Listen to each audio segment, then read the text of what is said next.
So, you love chicken Parmesan, right? Eggplant Parmesan too? I mean, who doesn't? But have you ever tried cauliflower Parmesan? That's right, cauliflower Parmesan. That's not a joke, it's a thing, a really delicious thing.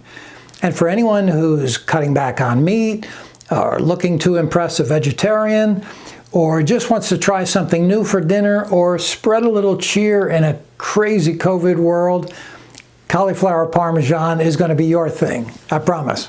Now, before we dive in, if I could just ask you to like this video if you're watching it on YouTube, maybe make a comment and share it with your tribe. And if you haven't already signed up for the latest healthy cooking recipes from the Good Cooks Academy, I'll put the link below. Now, if you've ever made those other Parmesans, you'll recognize some of the steps that we're going to do here, like the breading. But because this is 2020 and you know you should avoid a lot of this so you don't end up here and here like I did, we're going to roast our pieces of cauliflower instead of frying them. And you won't even be able to tell the difference. First things first, get out a good-sized shallow casserole dish. Here's a Le Creuset dish I've had for a long time that I love. And add a tablespoon or two of light olive oil. Put it in the oven, turn on the heat to 425, and give that a head start. Now cut up a small head of cauliflower into nice pieces like this. Put them in a bag with 3/4 cup flour and a teaspoon of salt, and give them a good shake. That's the shake part of the recipe title. That's right, put a little hip into it too. Ooh, baby. Transfer them to a colander and shake again to get off all the excess flour. Now beat up 3 large eggs and 2 tablespoons milk in a large bowl. Add the cauliflower and do this for about a minute to coat everything really well.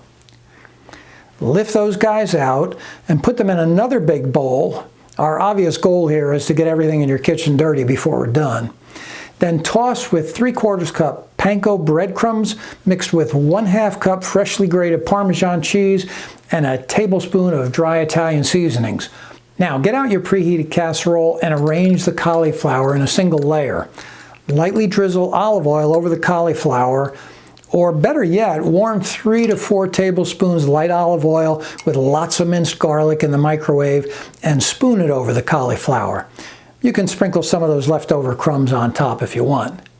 Then lightly season everything with salt and pepper. Now bake for 30 minutes until the cauliflower has a good tan. Then take out the casserole and spoon a quart of your favorite pasta sauce in between the cauliflower. Don't just dump it all over the cauliflower because then it'll get everything soggy and the cauliflower won't stay all nice and crispy browned. Do some real precision spooning.